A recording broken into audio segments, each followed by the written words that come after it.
രാത്രിയിൽ ബെൻ ഒരു തടാകത്തിൽ നീന്തുന്നതോടെയാണ് എപ്പിസോഡ് ആരംഭിക്കുന്നത്. അഴുക്കുവെള്ളത്തിൽ ഇറങ്ങാൻ ഗ്വെന്നിന് താൽപ്പര്യം ഇല്ലായിരുന്നു. അതുകൊണ്ട് തന്നെ ബെൻ അവളെ കളിയാക്കുന്നു. പക്ഷേ അവൾ പിന്തിരിഞ്ഞപ്പോൾ പെട്ടെന്ന് ബെന്നിനെ വെള്ളത്തിലോട്ട് എന്തോ ഒന്ന് വലിച്ചുകൊണ്ടു പോകുന്നു. ഗ്വെൻ തിരിഞ്ഞു നോക്കുമ്പോൾ തടാകത്തിൽ നിന്ന് ഒരു ഭീമൻ രാക്ഷസൻ പുറത്തുവന്ന് അവളെ ഭയപ്പെടുത്തുന്നു. അവൾ തന്റെ ഫ്ലാഷ് ലൈറ്റ് താഴെയിടുന്നു. ഇത് യഥാർത്ഥത്തിൽ ബെൻ ഫോറാംസ് ആയി അവളെ പറ്റിച്ചതായിരുന്നു. ദേഷ്യം വന്ന ഗ്വെൻ അവിടുന്ന് പോകുന്ന നിമിഷം തന്നെ ഫോറാംസിനെ ഒരു ഭീകര ജീവി വെള്ളത്തിനടിയിലേക്ക് വലിച്ചുകൊണ്ടു പോകുന്നു.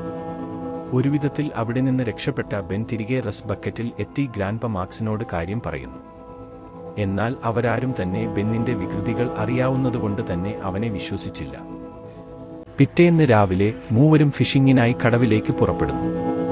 തുടർന്ന് ഗ്വെൻ തീരത്ത് തന്നെ തുടരാൻ തീരുമാനിക്കുന്നു.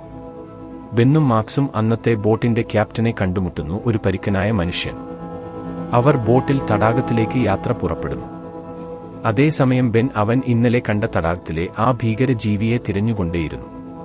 ഷാ അതിനെക്കുറിച്ച് സംസാരിക്കുന്നത് അവർ ഞെട്ടി. താൻ അത് കണ്ടിട്ടുണ്ടെന്ന് മാത്രമല്ല, അതിനെ ക്രാക്കൻ എന്നാണ് വിളിക്കുന്നതെന്നും വർഷങ്ങളായി താൻ അതിനെ വേട്ടയാടാൻ ശ്രമിക്കുകയാണെന്നും അദ്ദേഹം വിശദീകരിക്കുന്നു. താൻ ഭ്രാന്തനാണെന്ന് ആളുകൾ കരുതുന്നു, പക്ഷേ അത് യഥാർത്ഥത്തിൽ ഉണ്ടെന്ന് തനിക്ക് ബോധ്യമുണ്ട് എന്ന് അയാൾ പറയുന്നു. അവൻ ബെന്നിനെയും മാക്സിനെയും ഒരു സ്ഥലത്തേക്ക് കൊണ്ടുപോകാമെന്ന് പറയുന്നു.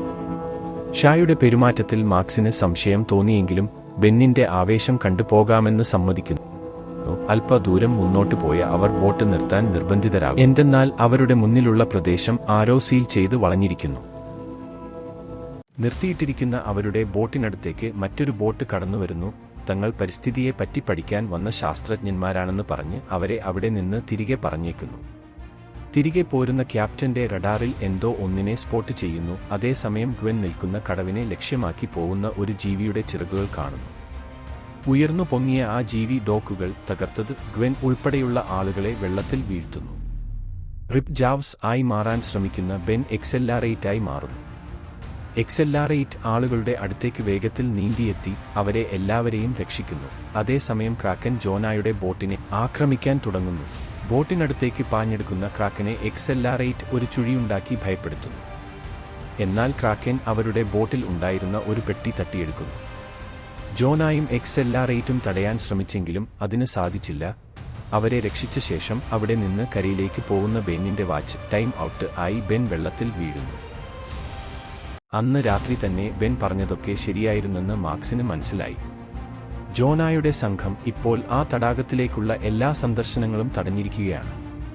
ആയതിനാൽ തന്നെ ക്യാപ്റ്റനും അങ്ങോട്ടേക്ക് പ്രവേശനം ഇല്ല. എന്നാൽ ക്യാപ്റ്റൻ ആ ജീവിയെ പിടിക്കാൻ തന്നെ തീരുമാനിച്ച് അന്ന് രാത്രി തന്നെ തന്റെ ബോട്ടിൽ തടാകത്തിലേക്ക് പുറപ്പെടുന്നു. എന്നാൽ ക്യാപ്റ്റൻ അറിയാതെ ബെൻ ആ ബോട്ടിൽ കയറിപ്പറ്റിയിരുന്നു. തടാകത്തിന് നടുവിൽ എത്തിയപ്പോൾ ക്യാപ്റ്റൻ ബെന്നിനെ തന്റെ കൂടെ കൂട്ടാതെ ഡൈവ് ചെയ്യുന്നു. പക്ഷേ ബെൻ ക്യാപ്റ്റനെ ഫോളോ ചെയ്യുന്നു. തടാകത്തിന്റെ അടിത്തട്ടിൽ അവർ ക്രാക്കണിന്റെ മുട്ട കണ്ടെത്തുന്നു. എന്നാൽ തിരികെ ബോട്ടിലെത്തുന്ന ക്യാപ്റ്റൻ ജോനായുടെ സംഘത്തിന്റെ കയ്യിൽപ്പെടുന്നു. ബെന്നിന്റെ വാച്ച് ടൈം റീചാർജ് ആവാത്തതിനാൽ അവൻ നിസ്സഹായനാവുന്നു. ബോധം കെട്ടുകിടക്കുന്ന ക്യാപ്റ്റനെ ജോനയുടെ സംഘം അവരുടെ ബോട്ടിലേക്ക് മാറ്റിയ ശേഷം ക്യാപ്റ്റന്റെ ബോട്ട് ബോംബ് വെച്ച് തകർക്കുന്നു. അതേസമയം ഓംനിട്രിക്സ് റീചാർജ് ആവുന്ന ബെൻ സ്റ്റിംഗ് ഫ്ലൈ ആയി മാറി ജോനായുടെ ബോട്ടിനെ ചേസ് ചെയ്യുന്നു. സ്റ്റിംഗ് ഫ്ലൈയെ ജോന ഫെയർ ചെയ്യുന്നുണ്ടെങ്കിലും ഒന്നും ചെയ്യാനാകുന്നില്ല. അതുകൊണ്ട് തന്നെ ഒരു കൂട്ടം എക്സ്പ്ലോസീവുകൾ വെള്ളത്തിലേക്ക് ഇട്ട് ബ്ലാസ്റ്റ് ചെയ്ത് സ്റ്റിംഗ് ഫ്ലൈയെ വെള്ളത്തിൽ വീഴ്ത്തുന്നു. വെള്ളത്തിൽ വീണതിനാൽ പറക്കാനാവാത്ത സ്റ്റിംഗ് ഫ്ലൈയെ ആക്രമിക്കാനായി പാഞ്ഞെടുക്കുന്ന ജോനായുടെ കയ്യിൽ നിന്നും സ്റ്റിംഗ് ഗ്ലൂ ഉപയോഗിച്ച് ഒരു മരത്തിൽ കയറി രക്ഷപ്പെടുന്നു. അതേസമയം ജോന ക്യാപ്റ്റനെ വെള്ളത്തിൽ ഉപേക്ഷിച്ച് അവിടെ നിന്ന് പോകുന്നു. ഇത് കാണുന്ന സ്റ്റിംഗ് ഫ്ലൈ ക്യാപ്റ്റനെ രക്ഷിച്ച് റസ്ബക്കറ്റിൽ എത്തിക്കുന്നു. അവിടെ വെച്ച് ജോന ഒരു ഫ്രോഡ് ആണെന്ന് ഗ്വെൻ കണ്ടെത്തുന്നു.